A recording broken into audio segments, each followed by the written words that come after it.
Everyone wants to know who the next Cincinnati Bengals are. And even in a stacked AFC, there is a chance for one team and one team only to make a jump that may shock the NFL. That AFC team is the Jacksonville Jags. Yes, I said it. Trevor Lawrence, Doug Peterson, and the Jacksonville Jags could shock the NFL and be the AFC team, similar to the Bengals, although I don't think they'll go to the Super Bowl, to make a massive jump. Let's call it the Jacksonville Jump in 2022. In looking for a sleeper team for a very difficult conference such as the AFC, I have to be able to see some potential from both sides of the football. And with the Jacksonville roster, I see immense potential on both offense and defense to be much better than they were last year. And it all begins with the first overall pick from the 2021 NFL Draft, Trevor Lawrence. And this is coming from somebody that wasn't even overly high on Trevor Lawrence. I wasn't crowning him the next coming of Peyton Manning or Andrew Luck like some of these other people out there. But what I do see in Trevor Lawrence is a quarterback that's approaching his second year with a different mentality, with a different attention to detail, a different focus, and a different effort level. So far from what I've seen this preseason, I see a Trevor Lawrence that has fixed some of his mechanical flaws, that does appear to be more crisp, and does seem to be answering the questions I had about him in his rookie season. His ability to read a defense, his consistent accuracy to the short to intermediate range, things that I saw in his rookie year that concerned me seem to be maybe progressing in year two, and seem to be things that maybe he worked on this offseason. Typically, we see a massive jump from prospects, especially first-round quarterbacks, from year one to year two. And this could be a year where Trevor Lawrence takes a massive step forward in being able to carry an offense himself. When we look at the Jacksonville offense surrounding Trevor Lawrence, it does appear to be better than last year. It's not incredibly amazing or anything, but adding a Christian Kirk should give Trevor Lawrence a safety blanket, especially from the slot position, that will help him complete some passes over the middle of the field, open up the intermediate range of his game, and hopefully Zay Jones, who's somebody he seems to have some rapport with, can also unlock that intermediate game for Trevor Lawrence, which is really where the best quarterbacks in football thrive, the 10 to 20 yard range. If Trevor Lawrence can be accurate, decisive, and can put some power on the football in that 10 to 20 yard range, and Zay Jones and Christian Kirk can help him unlock that, we could see this Jacksonville offense just be much better than 2021. An offense that was run by Urban Meyer, who we all know was an absolute joke. Not even arguably the worst coach at the NFL level from an organization standpoint, from a me taking you serious standpoint that I've ever seen. Urban Meyer was a complete disaster in a way that I don't think anybody saw coming. Doug Peterson is a coach that I've respected for a long time. He beat my team in the Super Bowl, so there's that. But you also have another familiar face, Mike McCoy. Two guys that have familiarity with quarterbacks, first-hand experience with the quarterback position. Trevor Lawrence, with these two vets in the building, in his ear, in his day-to-day, in the locker room, in the film room, helping him progress, that's going to be massive for Trevor Lawrence this year, I believe. The receivers will help, but the coaching, that is so essential for a young football player. It doesn't matter the position, but especially a young quarterback. Having a veteran like Marvin Jones at receiver, just a pro, even though he might not be what he used to be, he's a pro's pro, and he can still get it done at some sort of depth level for this offense. Bringing in a receiving tight end like Evan Ingram can only help this receiving core and the depth and the different variety of ways that you can attack a defense. Evan Ingram does have talent, and although he's been inconsistent, I would expect him to play better in the Doug Peterson offense. And don't sleep on another depth piece like Jamal Agnew. Jamal Agnew can make plays with the football in his hands. So just being one of these hybrid weapon types where he's taking jet sweeps, he's getting screen passes, that can also aid the offense in a way that maybe none of these other players, Christian Kirk, Zay Jones, Marvin Jones, can really do. Speaking of a player that can make things happen with the football, we have Trevor Lawrence's former college teammate, Travis Etienne, back in the lineup this year. I'm high on Etienne. He was my favorite back in that draft class. I think he's an explosive weapon and adds a dimension to the receiving game as well. So him potentially offering a dimension out of the backfield, being a one-on-one weapon to be able to check the football down to and expect something out of nothing is something that is a absolute saving grace for a young quarterback. Just the ability to rely on a back to make simple plays, effective plays is a big deal. Hopefully James Robinson comes back at some point to be a reliable back in the backfield to help out as well. But overall, the weapon group of Jacksonville, it's not fantastic. It's not one of the best in football, but it's not bad. And it does have a variety of different players that can do different things. Evan Ingram, move tight end. Etienne, explosive back. James Robinson, between the tackles grinder. Marvin Jones and Zay Jones, possession big targets. And Christian Kirk, a vertical element that can also thrive in the intermediate levels. These are all weapons that can contribute to Trevor Lawrence being a very good quarterback in year 2. I'm a tad concerned about the offensive line of the Jags, but I do also believe that scheme helps an offensive line. Doug Peterson's coaching and just having more mature coaching in that building helps the offensive line. Better scripted plays, better play calling, better sequencing helps an offensive line. So Jacksonville's offensive line wasn't absolutely dreadful last year. And that's actually a good sign, seeing as how they had terrible coaching last year. So the fact that they were able to get over that and now added Brandon Scherf, who's basically an all-pro, I believe that Jacksonville should be able to get away with the names that they have on their line. Cam Robinson's been inconsistent, but he has some upside to him. Jawan Taylor, I'm not high on. Luke Fortner, we'll see what he can do as a third-round pick. Maybe he's promising. The Jacksonville offense is obviously the most discussed aspect of their team, the most talked about side of the ball for this team. But the side of the ball that I believe could actually be the reason that the Jags take a huge jump in 2022 and unlock this team and have a bright future for this franchise, the side of the ball that I really am intrigued by is the defense. Jacksonville's defense, on paper, me knowing a lot of these players, studying a lot of these players, and a lot of these names being super under the radar and super underrated, I really like the potential of this defense. I think Jacksonville's defense could be the most underrated defense in the NFL entering 2022. I think Jacksonville's defense can steal them games, and that's why I'm kind of okay with Trevor Lawrence not having like all of these incredible weapons, this amazing offensive line. Would it be nice to have?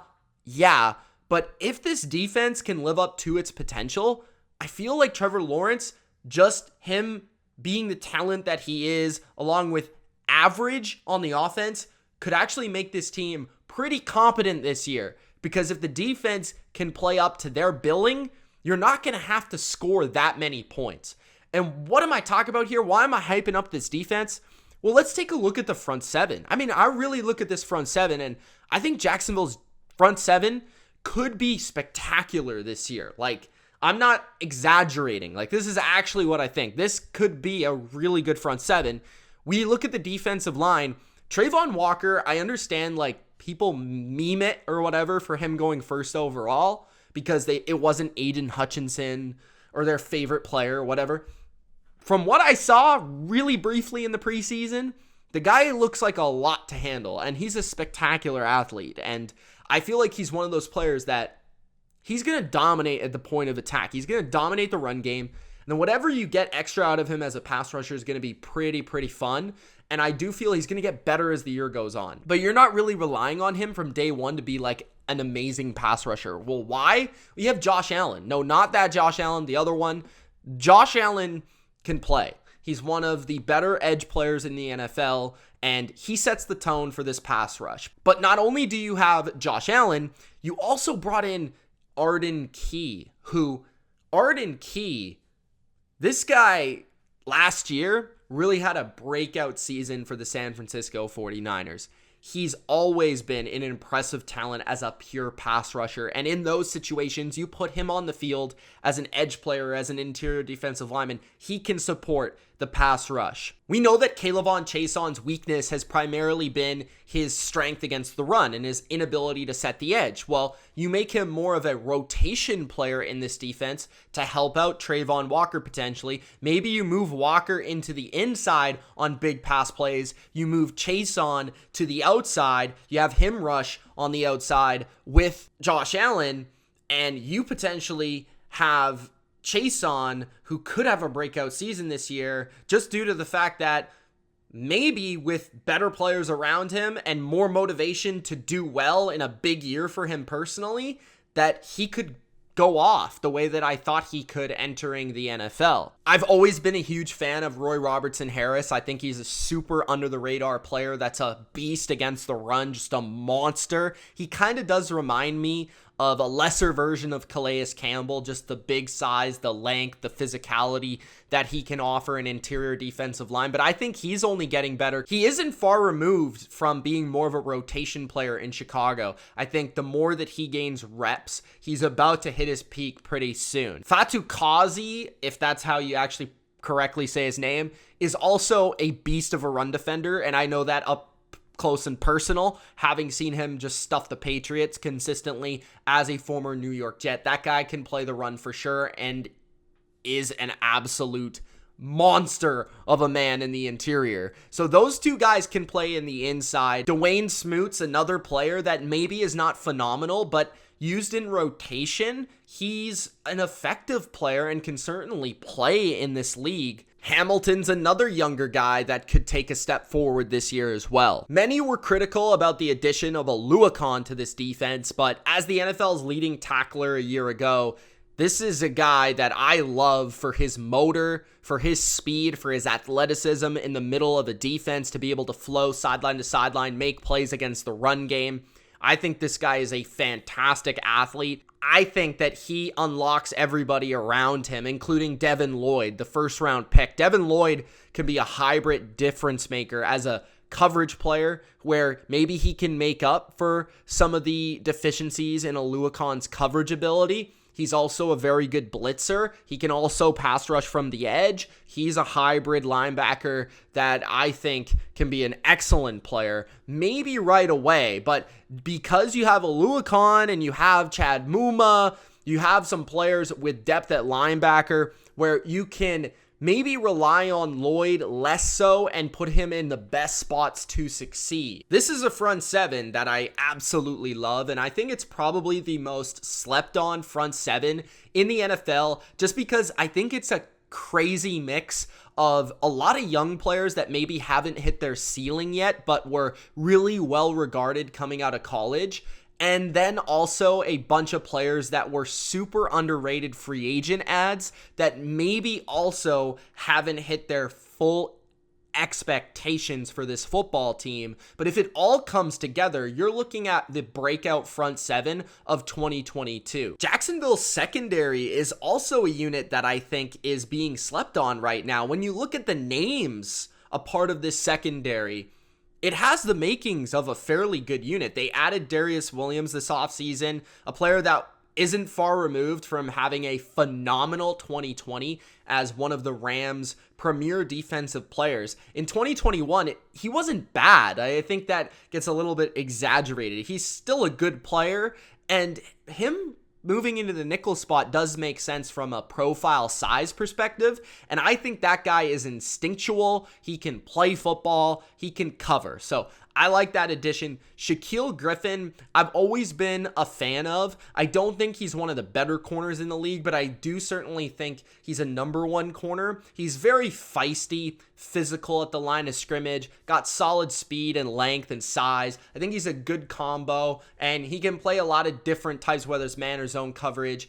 And then we've got a player that I really love coming out of the draft, which was Tyson Campbell, because I think he has the size and the speed to be able to be a pretty good man coverage corner. I thought he was pretty good as a rookie. I think he exceeded expectations there. And those three guys as your starting corners, that's a pretty good trio overall. There's a lot worse in the league, trust me.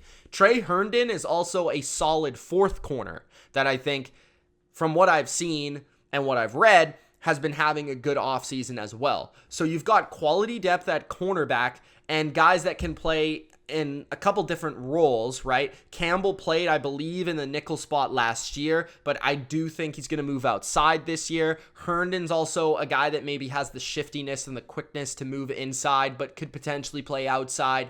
And we know Griffin's going to play outside, but Williams has also played outside as well. So there's a lot of different, combos that you could throw out there at the corner position. Andre Sisco is an athlete and a baller. I think this guy is being slept on heavy. I was a big fan of him coming out of the draft. I think he could be the best safety on this team as soon as this year. Rayshawn Jenkins, he's just, an NFL player at the safety position. He's an NFL starter, maybe a high-end backup type safety. I think he kind of underwhelmed last year, but maybe second year with this team could be a bit better. And you don't have bad depth at safety either. There are a couple players that have played a lot of snaps for you, including Andrew Wingard as well. So Jacksonville's defense has the makings of being like the surprise defense of 2022. And if you combine the surprise defense of 2022 with a young ascending quarterback with better weapons and better coaching in a bad division, all of those things kind of add up to an equation, to me, that means sleeper team and means Jacksonville could make a jump in 2022. That's what it equates to me. The Titans, I love the defense, but I have major questions about the offense. And I respect Mike Vrabel, but they should see a step down this year. The Colts, they're really good, but you beat them every year in Jacksonville. And Matt Ryan's old. You never really know how that's going to go. And then the Texans are not very good. So Jacksonville's in a spot in a division where they could pick up some wins in their own division. They could shock some people. And I don't know, guys. Maybe I'm being a little bit too optimistic here. And most likely this isn't going to come through. But I do believe that when you actually sit down and look at this team, look at this roster, look at the coaches, you have hope for a team that could win more games than a lot of people think. Let me know what you guys think in the comments. It's Mitch from the BLV. If you enjoyed, don't forget to subscribe to the channel. Gronk spike the like button, and we will see you in the next video. Peace.